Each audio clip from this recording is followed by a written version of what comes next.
عمر و عیار گدے پر سوار ملک شام کے ایک سرحدی شہر روات سے گزر رہا تھا کہ اچانک 4 گھڑ سوار گھوڑے دوڑاتے ہوئے اس کے قریب آ کر رک گئے۔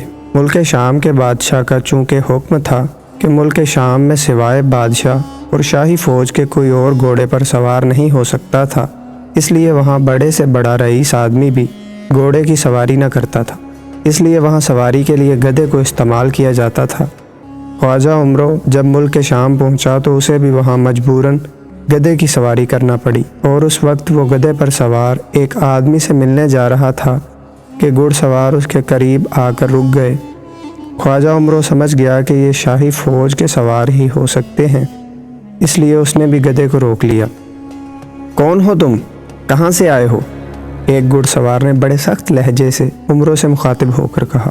میرا نام خواجہ عمرو ہے اور میں ایک اسلامی ملک سے آیا ہوں، عمرو نے جواب دیا۔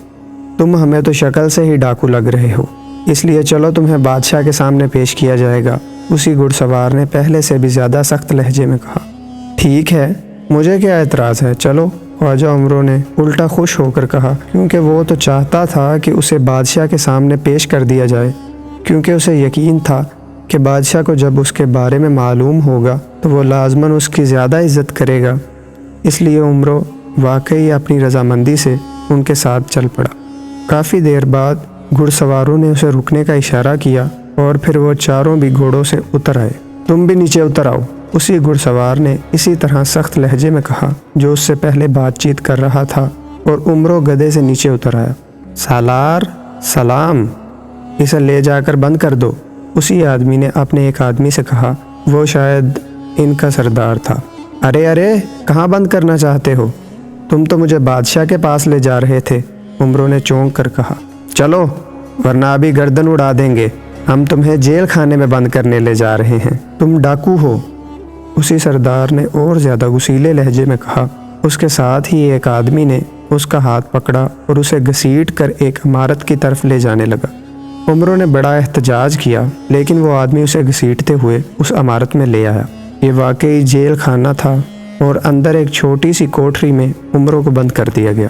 اس کوٹری کا دروازہ سلاخوں سے بند کیا گیا تھا۔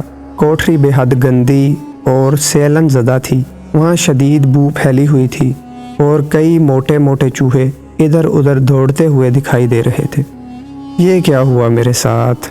اب ان چاروں کو بہرحال سزا ملنی چاہیے۔ یہ تو شکر ہے کہ انہیں میری زنبیل کے بارے میں علم نہیں ہے، عمرو نے بڑبڑاتے ہوئے کہا، اور اس کے ساتھ ہی اس نے آگے بڑھ کر دونوں ہاتھوں سے سلاخوں کو پکڑا اور زور زور سے چیخنے لگا۔ تھوڑی دیر بعد 2 آدمی دوڑتے ہوئے وہاں آئے، وہ جیل کے محافظ تھے۔ ان دونوں کے ہاتھوں میں خوفناک کوڑے تھے۔ کیوں چیخ رہے ہو؟ خاموش رہو، ورنہ کوڑے مار مار کر تمہاری کھال ادھیڑ دیں گے، ان میں سے ایک نے چیخ کر کہا۔ جیل کا بڑا حکمران کون ہے؟ عمرو نے اس بار انتہائی سنجیدہ لہجے میں کہا۔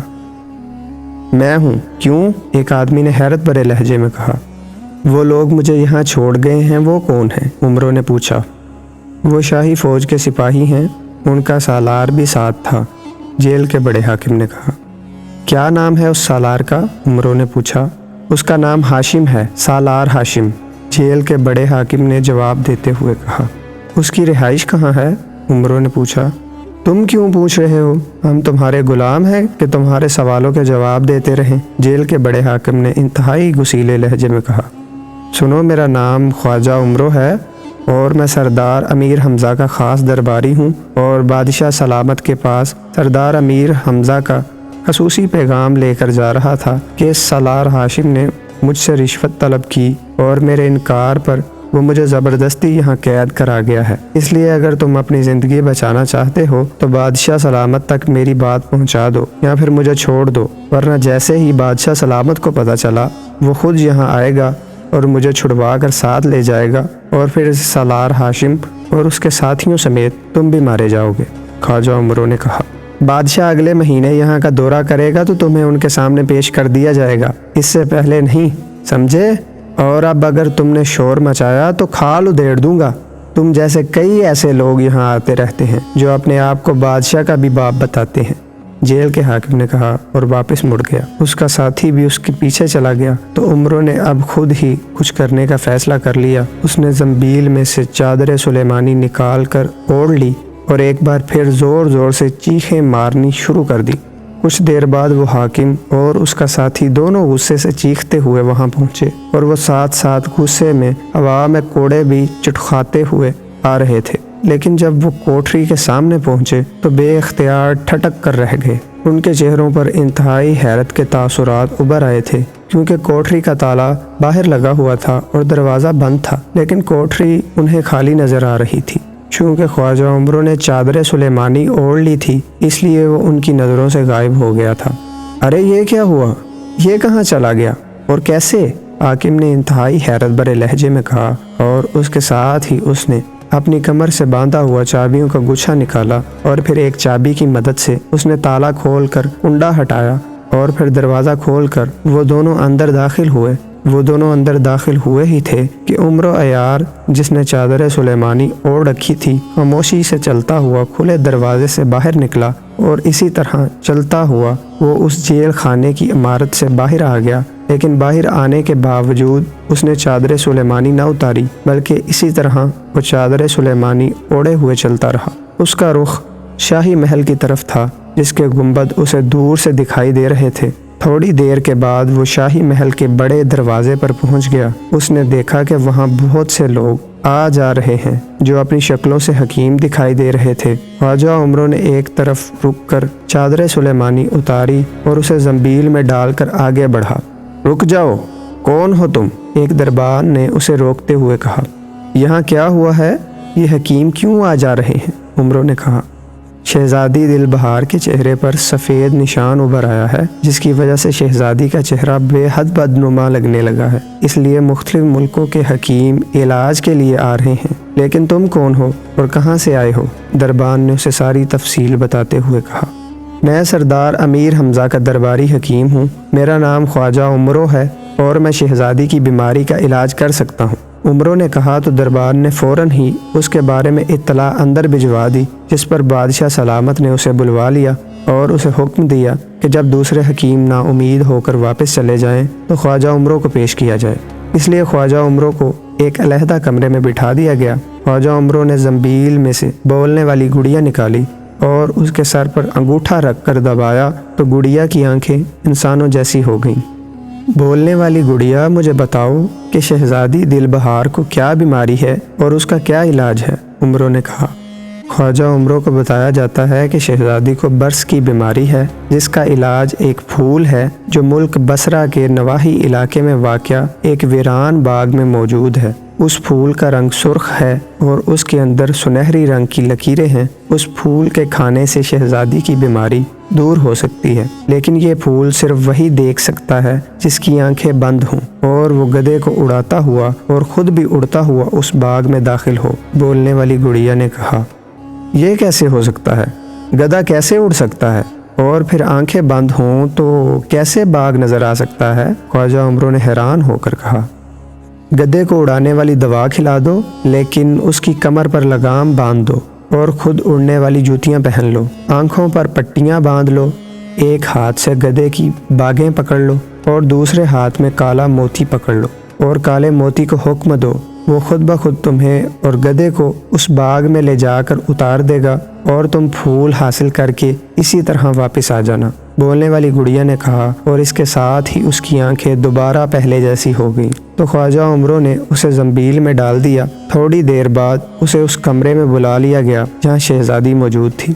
شہزادی کے ایک گال پر آنکھ سے نیچے اور منہ تک اور دوسری طرف کان تک سفید نشان تھا، جو واقعی بے حد برا لگ رہا تھا۔ خواجہ عمرو نے جب اپنا اصل تعارف بادشاہ سے کرایا تو بادشاہ بے حد خوش ہوا، کیونکہ اس نے خواجہ عمرو کے کارنامے سن رکھے تھے۔ اس لیے اس نے فوراً خزانہ دار کو بلا کر خواجہ عمرو کو 10 تھیلیاں اشرفیوں سے بھری ہوئی دیں اور ساتھ ہی وعدہ کیا کہ اگر شہزادی صحت یاب ہو گئی تو ایسی 100 تھیلیاں اور دے گا۔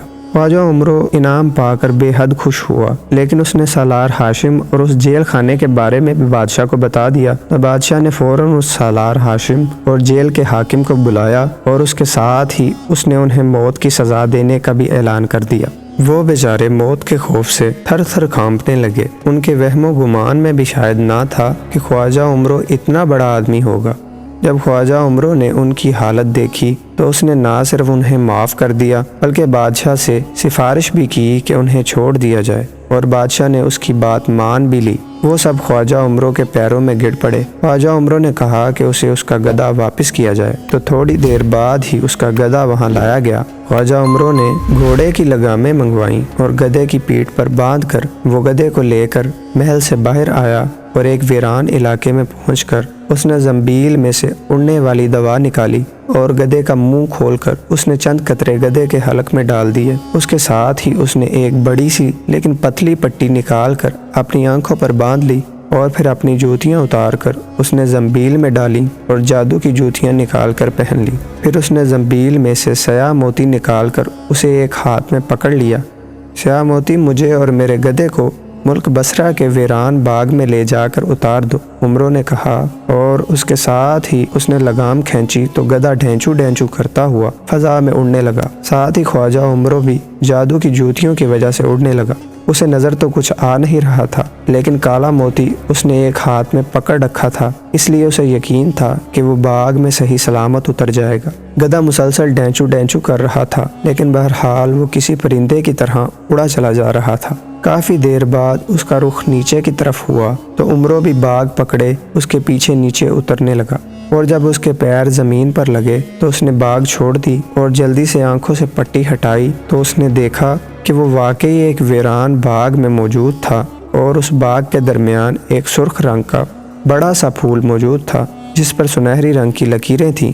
اس نے آگے بڑھ کر پھول توڑ لیا اور اسے زنبیل میں ڈال کر اس نے ایک بار پھر پہلے کی طرح باقاعدہ اڑنے کی تیاری کی، آنکھوں پر پٹی باندھی اور کالے موتی سے کہا کہ اسے اور اس کے گدھے کو شاہی محل کے قریب کسی ویران جگہ پر اتار دے، اور ایک بار پھر وہ گدھے سمیت ہوا میں اڑتا ہوا واپس شاہی محل کے قریب آ کر اتر گیا۔ اس نے آنکھوں سے پٹی ہٹائی، پیروں سے جادو کی جوتیاں اتار کر زنبیل میں ڈالیں اور اپنی عام جوتیاں پہن لی۔ کالا موتی بھی اس نے زنبیل میں ڈالا اور پھر گدھے کو لے کر وہ شاہی محل پہنچ گیا۔ جب بادشاہ کو اس کی آمد کی اطلاع ملی تو اسے فوراً بلوا لیا گیا۔ کیا تم کامیاب لوٹے ہو خواجہ عمرو؟ بادشاہ نے بے چین ہو کر پوچھا، تو عمرو نے اس بات میں سر ہلا دیا، اور پھر اس نے زنبیل میں سے پھول نکال کر شہزادی دل بہار کو کھانے کے لیے دیا، اور شہزادی نے جیسے ہی پھول کھایا تو اس کا سفید داغ اس طرح غائب ہو گیا جیسے کبھی تھا ہی نہیں۔ شہزادی اور بادشاہ بے حد خوش ہوئے، اور پھر بادشاہ نے اشرفیوں کی 100 تھیلیوں کے علاوہ بھی بے شمار انعام خواجہ عمرو کو دیا، تو خواجہ عمرو بے حد خوش ہوا۔